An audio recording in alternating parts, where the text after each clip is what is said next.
What is going on, everyone? Corey here. Today is the 30th of September, and it is about to be 11. It is 10:54 p.m. We just got back from work not too long ago. We do part-time security. We usually do it over the weekends. It gives us a little bit of extra money in our pocket. Well, during the week, we just train the couple clients that we have. I am one of a personal trainer that just absolutely refuses to work at a gym now. At least for a gym. It's definitely one of those careers that if you're going to do it, you'll want to do it independently. And you want to get to that point where, you're doing it independently. You know what? That's not really my biggest dream. I have a lot of things that are melded into my dreams, and a lot of it is tied into books. I'm a bookworm. I love to read. I love learning. There's so much to grow and so much learning to do. We can't let that, and we can't let ourselves stop us. We do our things. We're not perfect. Nobody's perfect. And people could be disappointed in you. Nobody likes to be disappointed in. A lot of people have developed an attitude where they don't care. They don't care. I could say it's an attitude that I had kind of picked up on, because if you really care and somebody else doesn't, then you're really only open. You're the only one that's open to actually, the love in the environment. And since if you're the only one open to it, you're going to be the only one that really pays attention to it, and you're going to be the one that gets hurt the most. It's experience. It happens.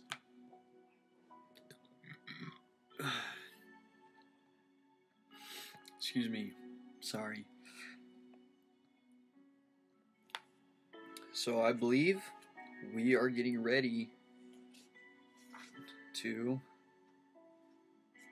Well, I know we're obviously going over the next chapter. 17. We've already gone over 17. To love always is to always be young. Okay, we've already read that one. How to live a life that will perpetuate youth. This is the chapter that we are on.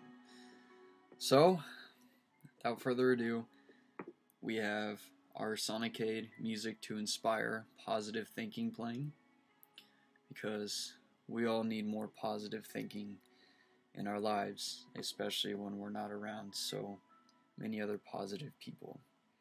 And before we actually get started with this thing, I want to share something with you guys really quick. It's amazing just reading all this stuff and learning about it. It's like the more we just read and the more we learn and we do this, because we're growing ourselves and we're learning ourselves, and we get to take this information ourselves and we get to go, see it put into play in the outer world. And what's truly amazing is, and I was thinking about the concept of the Master Key system, and how the conscious mind is in control, has control over the subconscious, and the fact that he compared the subconscious to the negative mind. The subconscious being the physical. It is the portion of us that is not aware of itself, and it's the negative aspect of our real being. Remember, the physical and the mental, mind and body are one, and body is the negative effect of mind, the very opposite effect, like yin and yang. The negative and positive. I'm sure you guys get the point or the concept of what I'm saying. And the conscious mind, the portion that thinks, the self-aware mind, the individual portion that has its own identity. That is the I am part, the positive portion of the mind, because it is the positive mind, the conscious mind, that gives energy and directs the subconscious. So we need to have this positive aspect of our mind to control the negative aspect of our mind, because without this positive, the negative aspect wouldn't be here. And as consciousness is the light of the world, consciousness is the substance that has created all material world, being the light, consciousness is the light, and you are the light. You are an embodiment of this universal presence. You are an individualization of this light, this I amness, this I think, therefore I am. And we have the ability to think. And it's amazing how this I amness that we are, our own awareness is the light, the light that is in our mind, the light that each and every single person needs to look within themselves and find. And we find that it's our mind, it's our intelligence, it's our consciousness, our individual I amness. We have the ability to say I am because we are conscious beings, and we have our own life, our own identity, and our own way of creating our life in the world around us.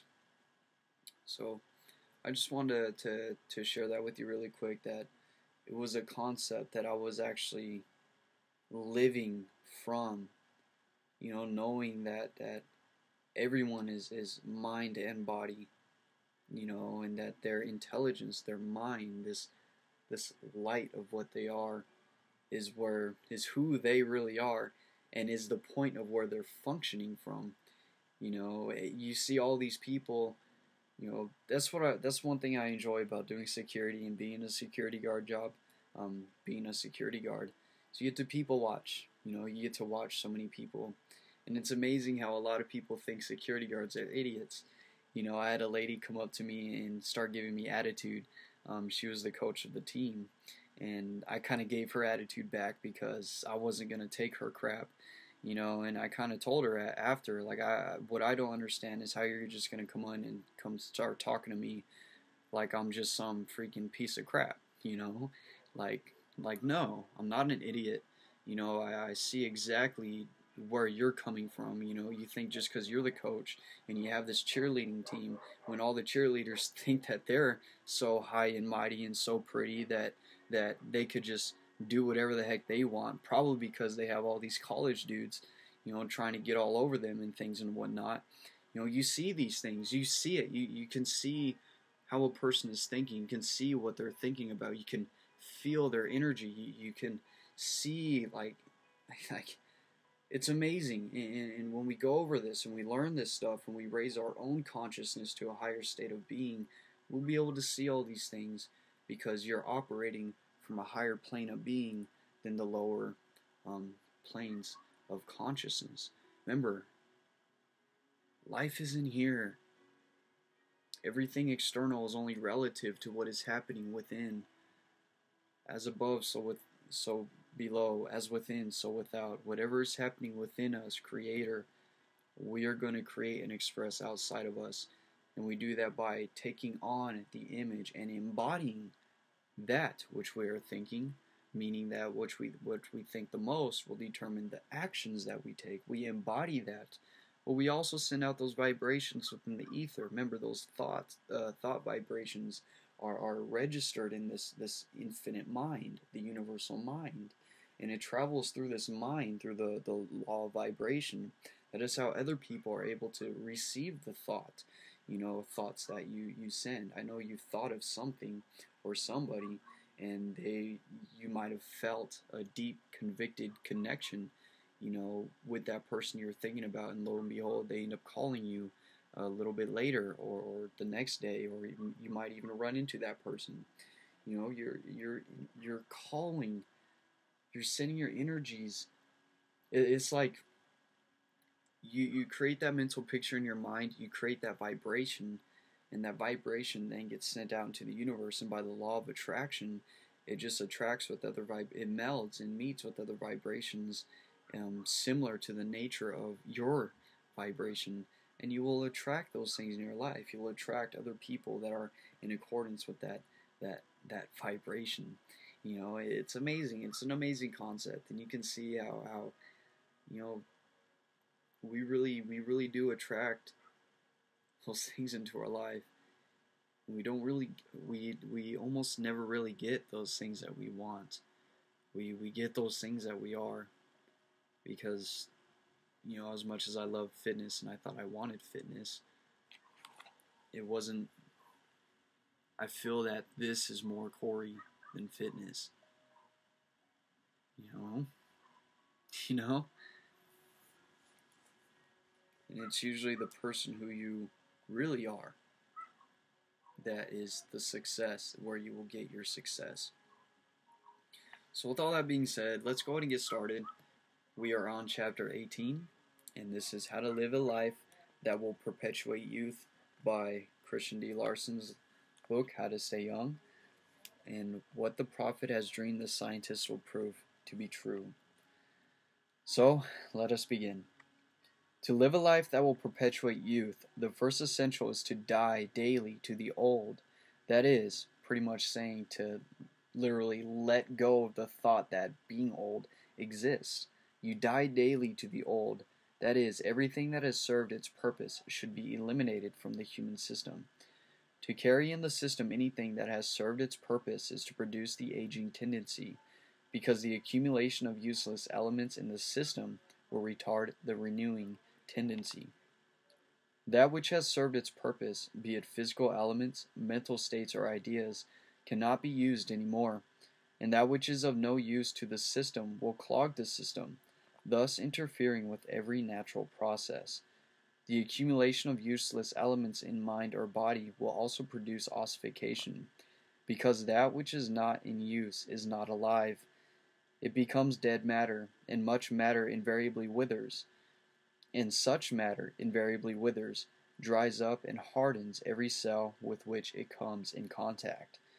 To die daily to the old, the mind must establish a subconscious eliminating process, because it is the subconscious that holds it in the because it is the subconscious that holds, and it is the subconscious that lets go. To die daily to the old is to live more in the new. Therefore, to eliminate the old and the useless from the system, it is only necessary to train the subconscious to enter directly and constantly into the greater life of the new.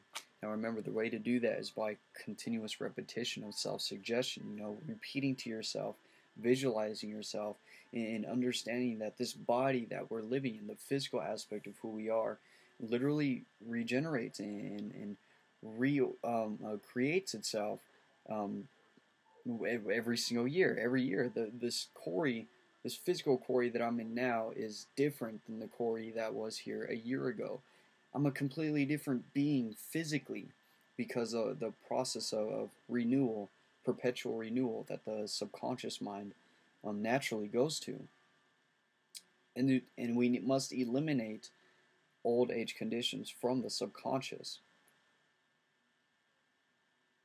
in order to enter directly and constantly into a greater life of the new. The natural way out of everything is to grow out, and to grow out of the old into the new is to eliminate the old without trying to do so. Now it's amazing that he says that, because even by Socrates, I've been reading his quotes a lot, and there's a quote that has always stuck out to me. He says, "The secret of change is not fighting the old, but in building the new." We need to focus all of our energies just on building the new. Don't try to fight the old person you were.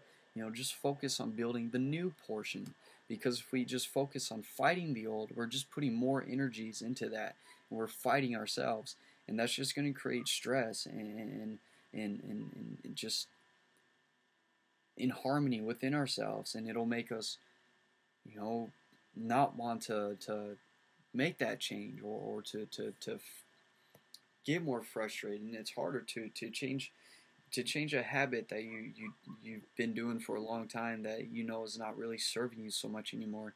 You have to move to do another habit that is actually serving you, and then you have to just keep doing it and keep doing it, and eventually you'll get used to it and you'll be doing it more, and then it'll eventually become a part of who you are, because you're growing it into your subconscious depths. You're building those grooves into your brain. The natural way out of everything is to grow out, and to grow out of the old into the new is to eliminate the old without trying to do so.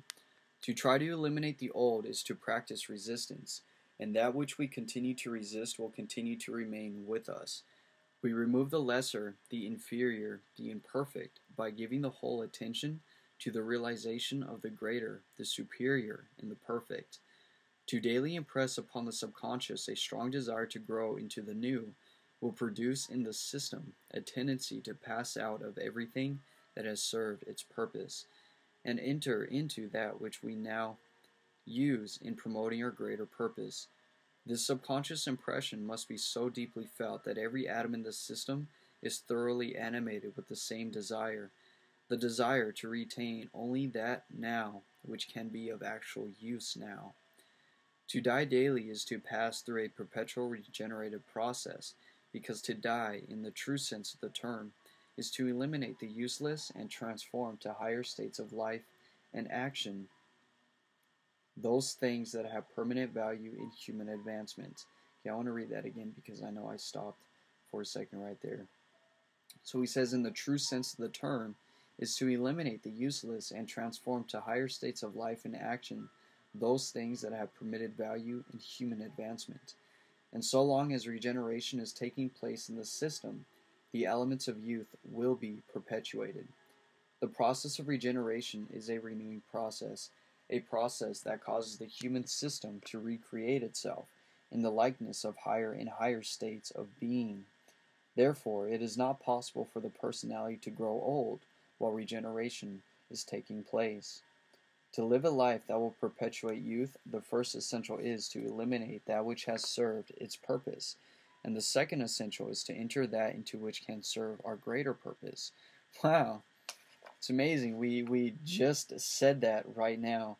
This is the first time I'm reading this chapter, and we just talked about that, how we need to not work and focus on fighting the old, but just focus on creating the new. And he says right here, to live a life that will perpetuate youth, which he talks about growing. You know, we need to keep growing. We need to grow.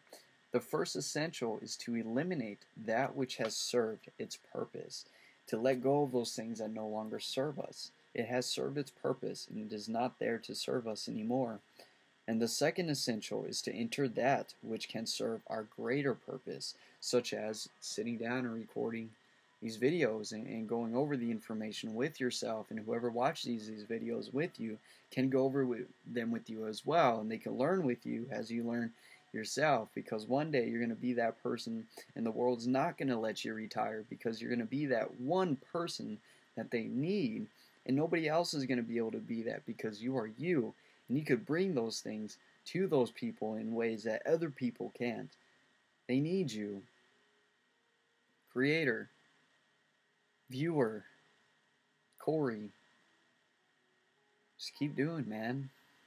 Keep it up. Keep it up. To enter daily into more and more life, it is necessary to increase the inner consciousness of life, and this is accomplished by giving frequent attention to the finest life vibrations that we can possibly picture throughout the system. When we try to realize more life, it is the living element in the subconscious field that should receive attention. And as this element is realized to a degree, attention should be directed upon the soul of this living element. This process will take consciousness in the very depth of life itself, and the inner consciousness of life will increase constantly. So form that mental picture of constant increase, and feel it to be true. Feel that you are moving forward. Feel the reality of it, and then take action to make that an actual reality. Form the highest conception of yourself that you could possibly think of. Form the highest conception of the best things you could ever possibly think of doing, and go out and do those things. Those things, because if you thinking of yourself that way, and if you're thinking of it being the greatest thing that you could think of, why not go after it? And you know what? If it makes you happy, I for one have found that it doesn't matter what it is. If it makes you happy, you just got to do more of it. As long as it's not destroying you in the long run. As long as it's benefiting you, do what makes you happy, find what makes you happy, and keep doing more of it. Our life is too short to not enjoy it. And when we can't just not be happy. I'm just going to leave it at that because let's move forward. To increase the consciousness of life is to increase the power and action of life. The system will consequently become more and more alive, and it is not possible for old age conditions to enter the system so long as the aliveness is on the increase. It is the decrease of life that makes it possible for age and death to take place. Therefore, so long as the life is on the increase, the youth of the personality will positively be retained. To live a life that will perpetuate youth, the mental attitude towards life must be in a perfect accord with the purpose of life itself. That is, we must think of life as a power that naturally carries him who lives into more and more life. Life is not a burden, but a power that removes all burdens and produces absolute emancipation. To think of life as a burden is to produce depressing conditions in the system, and such conditions invariably produce old age. Such thought will also retard the advancement of life into more life, an advancement that is absolutely necessary to the perpetuation of youth.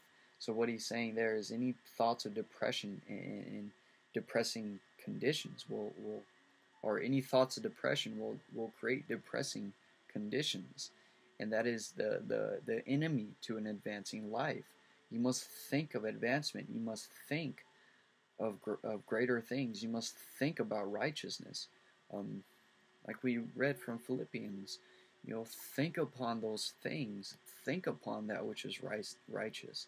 Think upon that which is justice. Think about that which is generous. Think about these things and keep thinking about them. Just remember, we become what we think about.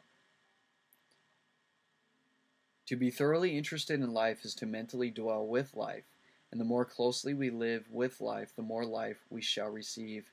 To be thoroughly interested in life is to advance into more and more life, because it is in the nature of deep interest to advance into the larger domains of that upon which the attention of interest is concentrated. Therefore, a thorough interest in life will perpetually increase the power and volume of life, and youth will not depart with such a life when such a life is being lived. To be so deeply interested in life that every atom thrills with the very soul of life, it is to perpetually add to the power of life. To increase this power is to prevent all lack of life from ever taking place in any part of the system. There will always be abundance of life, and old age conditions can no more enter where there is abundance of life than darkness can enter where there is an abundance of light, because light and darkness cannot enter and be in existence at the same time. Same things with abundance and blockages. You can't be living in a mindset of abundance while at the same time living in a mindset of limited beliefs.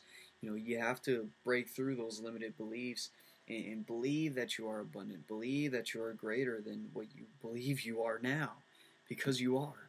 You are so great. You are absolutely amazing that we could literally become anything, because the structure and the fabric of our very being is made of the same structure and fabric of the universe. This consciousness. Remember, it's just all energy. It's just all an intangible force, a mind that thinks. And this thinking force is embodied within a physical thing. There's no limit in here because it's intangible. The only limits are what the physical being allows us to have. We must not deny others the privilege of doing what they are able to do, even though they have lived so long that those of similar years have no such ability. The man who can reach the century mark without having old age conditions in his system has the privilege to do whatever the man of 25 has the privilege to do, because so long as there is no old age conditions in the system is young and vigorous, and can do anything that any young and vigorous system can do. Those who are competent to have the privilege to do whatever the competent usually have the privilege to do. The years have no concern in the matter. Hold on, let me read that. That didn't sound too right. Those who are competent have the privilege to do whatever the competent usually have the privilege to do, and years have no concern in the matter. To think that those who have lived 3/4 of a century or more must not do certain things because they are old is to recognize age, and to recognize age in others is to produce old age conditions in ourselves, because we are identifying ourselves with it. We are thinking the thought of that. That in that very thought creates that vibration within our own brain, within our mind. Moving on to building that within our body and attracting that in our environment. What a person is to do and what he is not able to do is determined wholly by power and ability. If the man of 80 has the same power and the same ability as the man of 30, the former has the privilege to occupy the same positions as the latter in any sphere of life. Why? Why is that this 30-year-old can do the same thing as the 80-year-old, even if the 80-year-old has 50 more years of experience on this life? Because their thinking is the same. That 30-year-old is already on the level of thinking as that 80-year-old. And because he is on that level of thinking, he is able to accomplish very similar things as that 80-year-old. If the man of 100 or more is free from old age conditions, and he can be, he is still a young man and may live the life of a young man. In fact, he will be of far greater service to the world than men a fewer years because he has more experience. We must deeply and positively impress upon our minds that many years do not produce age, weakness, and uselessness. It is old age conditions that render the human system weak and useless, but old age conditions do not come from years, positively not. Those conditions come from the violations of natural law, either in the mental or in the physical or in both. However, those who have produced in themselves old age conditions must not think that they can do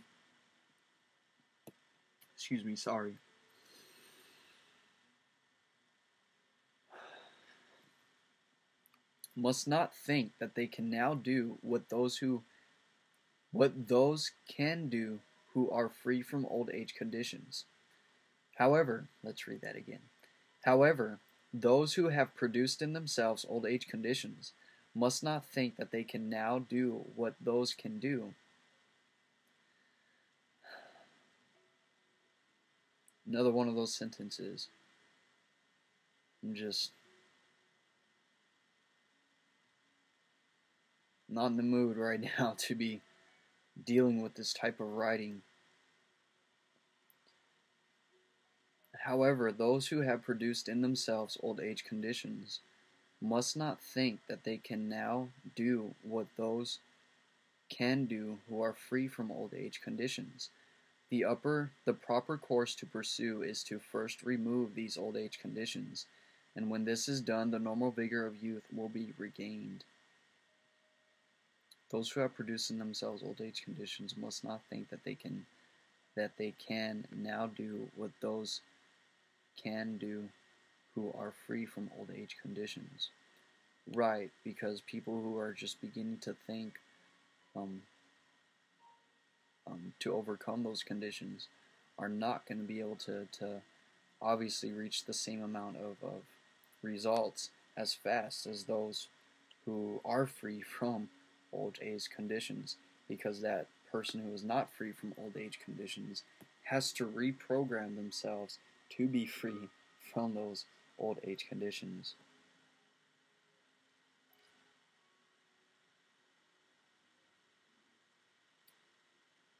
We can do the work of youth only when we have the strength of youth, but we have not the strength of youth so long as our systems are full of old age conditions.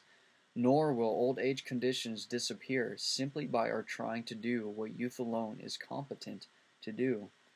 We do not regain youth by trying to appear young, nor by trying to act as if we were young. We regain our youth by removing old age conditions, and these conditions any person can remove completely from his system. The elimination of old age conditions, however, is a subconscious process, and will therefore not be affected by attempts to appear young and act as if you were young. When you remove old age conditions from the system, you will be young through and through.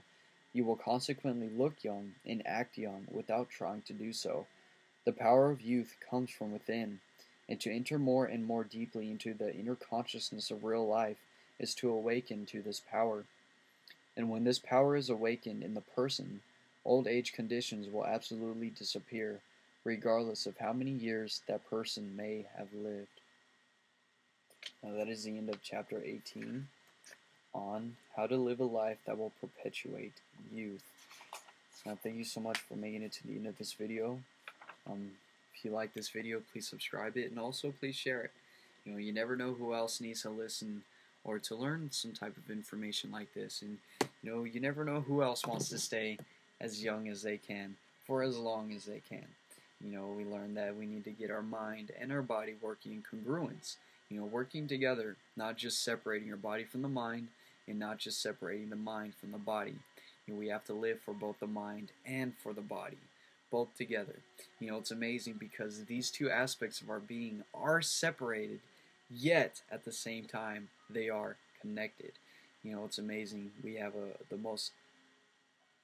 this life is just a conundrum, because the spirit of the universe, God, is an invisible substance, but yet this invisible power expresses itself through a real tangible substance, such as matter.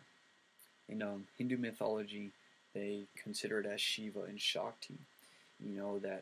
That Shiva is the consciousness of the universe, while Shakti is the Maya, the matter, which clothes Shiva. This physical being that we have is only an anatomy of our spiritual being. It's the negative aspect of our real self. Before I end this video, I'm just going to go through this for a quick minute or two. At Planet Fitness the other day, it's already been like 2 weeks, I had ran into my sister-in-law there when I was training my client. And because my client was sick, he wasn't feeling very well, so I just went ahead and sent him home. I didn't charge him for that day. He's doing phenomenal anyway, so why would I charge him? And anyway, we were talking about the anatomy of our spirit and the 7 chakras, and that these 7 chakras manifest themselves through the 7 major nerve ganglia of the body. We have 7 major nerves along our spinal cord, and these 7 major nerves are distributing a lot of energy throughout the nervous system, and the 7 chakras are the energy centers of this distribution of energy throughout these throughout the 7 major nerve ganglia. But anyway, talking about the anatomy of the spirit, we were talking about how our Visuddha chakra, because our Visuddha chakra is our throat chakra, is responsible for our communication. As we speak, we are creating vibrations within the ether, and these vibrations are changing the atoms of the structure of the atoms of not only what's in front of us. That is how people are able to hear what you're speaking, because you're creating that vibration.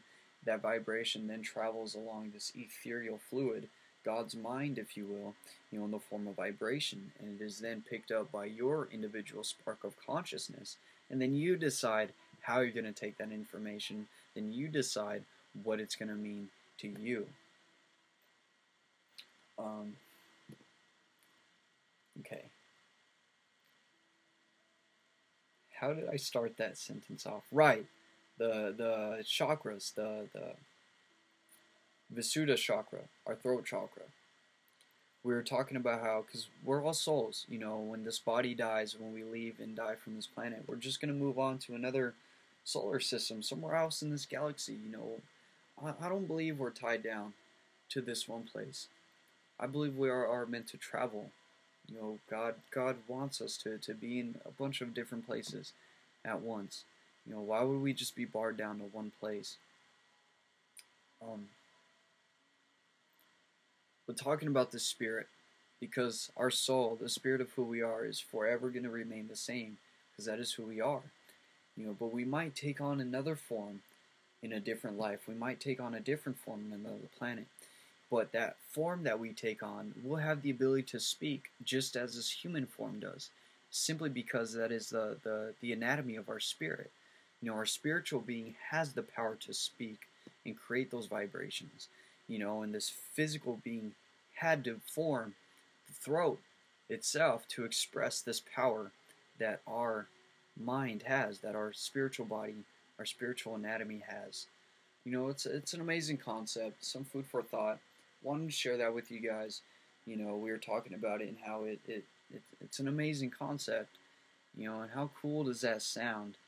And just knowing that, hey, I'm able to speak on this planet when my soul moves on to another planet in a whole nother life system, and that if the anatomy of my spirit is still the same, I will still have the power to speak even if I take on another form, because the spirit is all there is.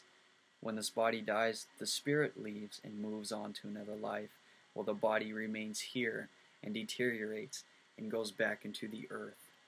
Remember, physical and metaphysical, mind and body, spirit and matter.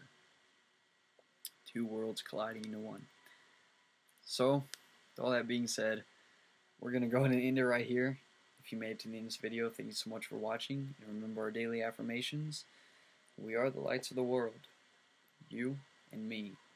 And together, we can make a difference in this world. So that being said, I love you, and take care.